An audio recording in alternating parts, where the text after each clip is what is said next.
सौभाग्यशाली गुरुमुख सज्जनों, आस्था और विश्वास सकल जगत का आधार है।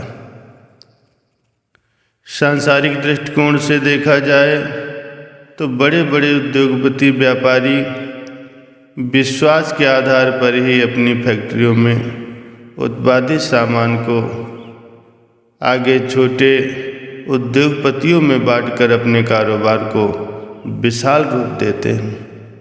लेन देन, उधार आदि व्यवहार सब विश्वास के बल पर ही चलता है। बीमा कंपनियां, बड़ी बड़ी संस्थाएं, बैंकों की सेवाएं इत्यादि परस्पर विश्वास के सहारे ही अपना अस्तित्व बनाए हुए हैं। एक रोगी अपने रोग के उपचार के लिए डॉक्टर के पास जाता है, इस विश्वास से कि डॉक्टर के द्वारा दी गई चिकित्सा और औषधि से उसका स्वास्थ्य पुनः ठीक हो जाएगा। घर गृहस्थी की नींव भी विश्वास के आधार पर दृढ़ होती है। विश्वास से ही इंसान अपने कार्य क्षेत्र में उन्नति कर पाता है। जहाँ सांसारिक कार्य व्यवहार भी विश्वास से फलीभूत होते हैं, वहीं अटूट विश्वास ही प्रभु का प्रेम पाने, उस तक पहुँचाने में सहायता करता है। विश्वास ही प्रभु परमात्मा से मेल कराने की सीढ़ी है। संत तुलसीदास जी अपनी वाणी में वर्णन करते हैं, बिन विश्वास भगत नहीं, तेह बिनु द्रवहि न राम, राम कृपा बिन सपनेहु, जीवन लह विश्राम। प्रभु विश्वास के बल पर ही जीवन की सबसे अनमोल निधि, सर्व सुखों की खानी भक्ति को प्राप्त किया जा सकता है। इतिहास ऐसे अनेकों प्रमाणों से भरा पड़ा है। जब भक्तों ने अपने इष्ट पर भरोसा रखकर अनेकों विपदाओं से छुटकारा पाया और दुनिया में अमरता की छाप छोड़ गए। भगवान पर भरोसा रखने वालों की सदैव ही जीत होती है। महाभारत का युद्ध आरंभ होने से पहले अर्जुन ने भगवान श्री कृष्ण जी से सहायता प्राप्ति के लिए विनय की। भगवान ने भी उसकी प्रार्थना स्वीकार कर उससे अपना अभीष्ट मांगने को कहा। यहाँ भी विश्वास का अभ्युदय चमत्कार देखने को मिलता है। अर्जुन की तो भगवान पर दृढ़ आस्था थी। उसने भगवान की अक्षौहिणी सेना की न मांग करते हुए केवल भगवान को ही अपने पक्ष में लेने की विनम्र प्रार्थना की। भगवान ने भी उसके असीम विश्वास पर प्रसन्न होकर युद्धभूमि में न केवल उसका पक्ष ही लिया, अपितु उसके सारथी बने और युद्ध में भी विजय दिलवाई।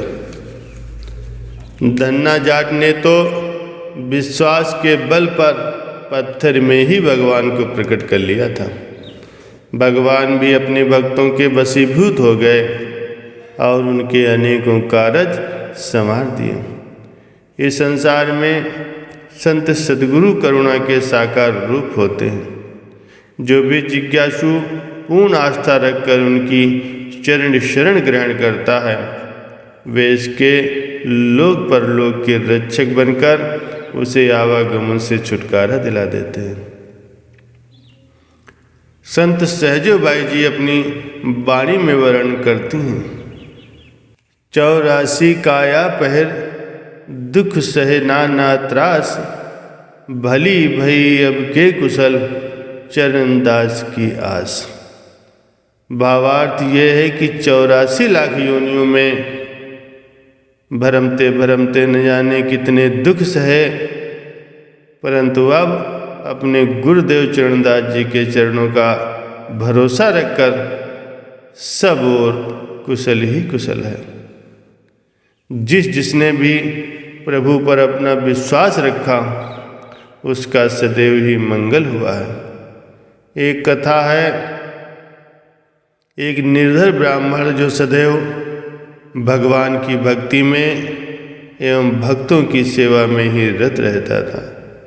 यदा कदा जो भी उसके द्वार पर चलकर आ जाता, वो उसका यथोचित आदर सत्कार करके उसे भोजन आदि की व्यवस्था कराकर उसकी भूख को निवृत्त करता था। संयोगवश एक बार कुछ अतिथियों का आना हुआ तो उसके घर में कुछ भी भोजन सामग्री उपलब्ध नहीं थी। घर में आए हुए अतिथि को भूखे ही लौटाए, ये सोचकर ब्राह्मण का दिल भर आया। परिणाम स्वरूप वह उस गांव के सेठ के पास कुछ रुपए उधार लेने के लिए जा पहुंचा। सेठ ने उसका मकान गिरवी रखकर उसे कुछ रकम उधार दे दी और ब्राह्मण ने शहर से ही अपने अतिथियों को भर पेट भोजन करवाकर तृप्त किया। वह कुछ समय में उधार ली गई सारी रकम लौटा दी। रकम पूरी मिल जाने पर सेठ के मन में पाप आ गया। माया है ही ऐसी लुभावनी। परम संत श्री कबीर साहिब जी ने अपनी बाणी में फरमाया है, कबीर माया मोहिनी मोहे जान सुजान, भागे हूँ छूटे नहीं भर भर मारे बान। कथन करते हैं कि माया ऐसी मोहिनी है कि इससे अच्छे बुरे ज्ञानी अनपढ़ सभी को किसी न किसी प्रकार से अपने मोह जाल में फांस रखा है। लोभ रूपी बाणों को ये ऐसे खींच कर मारती है कि भागने पर भी कोई इससे बच नहीं पाता। सेठ भी लोभ के वशीभूत हो गया। उसने सोचा कि ये निर्धन ब्राह्मण मेरा क्या बिगाड़ सकता है, फिर इसके पास ऐसा कौन सा प्रमाण है कि इसने मेरा सारा ऋण चुका दिया। उसने उस गरीब ब्राह्मण को डरा धमका कर उसके विरुद्ध अदालत में मुकदमा चला दिया। ब्राह्मण बहुत गिड़गिड़ाया, लेकिन सेठ ने एक नहीं मानी। उस रात ब्राह्मण को नींद न आई। मकान भी चला गया तो वो भी साधु संतों की सेवा और कैसे कर पाएगा। ये सोचकर वो बार बार बेसुध हो जाता। कोई और चारा न देखकर वो मंदिर में भगवान श्री कृष्ण जी की मूर्ति के आगे बैठकर जोर जोर से रोने लगा। हे मेरे बिहारी, मुझे तो केवल आपकी ही आस है, आपका ही विश्वास है। मेरे पास कोई प्रमाण नहीं है, कोई सहारा नहीं है। आप ही मेरे गवाह बनकर मुझे इस झूठे मुकदमे से मुक्त कराओ। अगले दिन अदालत में न्यायाधीश ने सारे मामले की जांच करते हुए उस ब्राह्मण से प्रश्न किया, तुम्हारी ओर से कोई गवाह है जो इस बात को प्रमाणित कर सके कि तुमने सेठ की सारी रकम चुकता कर दी। ब्राह्मण ने बड़े विश्वास से कहा, मैं तो केवल एक बिहारी को ही जानता हूँ और वो आता ही होगा, वही मेरा गवाह है। इतनी देर में क्या देखते हैं कि एक बहुत ही सुंदर नवयुवक अपना सारा शरीर कम्बल में लपेटे कटघरे के पास आकर खड़ा हो गया। न्यायाधीश तो उस नवयुवक को अपलक निहारता ही रह गया। 10 मिनट के मौन के पश्चात उसने इस अद्भुत गवाह से प्रश्न किया तो उसने उस सेठ के घर चलने को कहा। घर जाकर जहाँ जहाँ हिसाब लिखा हुआ था वे पन्ने खोलकर दिखाए। न्यायाधीश ने वो सब हिसाब अपने पास रजिस्टर में लिख लिया और उस ब्राह्मण को झूठे मुकदमे से मुक्त कर दिया। पीछे मुड़कर देखा तो वो बिहारी गायब था। इस कथा का आशय यही है कि जिसने भी भगवान पर अटूट विश्वास रखा, भगवान विभिन्न रूप बनाकर उसकी सहायता के लिए स्वयं चलकर आए।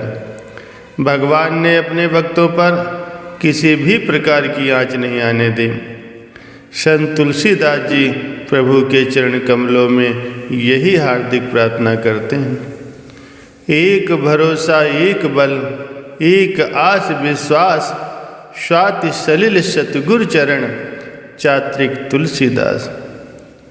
जैसे चात्रिक को केवल स्वाति बूंद ही चाहिए, तड़प तड़प कर मर जाएगा लेकिन कोई और जल ग्रहण नहीं करेगा। संत तुलसीदास जी कहते हैं कि ऐसे ही मुझे भी सद्गुरु के चरणों से प्रेम है। केवल उनकी आस और उनका विश्वास, उनका भरोसा और उनका सहारा ही है, किसी और से कोई प्रयोजन नहीं। संत सद्गुरु सर्वसमर्थ सर्वव्यापक सृष्टिकर्ता और सत्य स्वरूप होते हैं। आवश्यकता है तो केवल पूर्ण रूप से उनकी सत्ता पर सच्ची व दृढ़ आस्था रखने की, उनके वचनों को तत्परता से निभाते हुए अपने जीवन को सार्थक करने में ही जीवात्मा का कल्याण है। बोलो जयकारा बोल मेरे श्री गुरु महाराज की जय।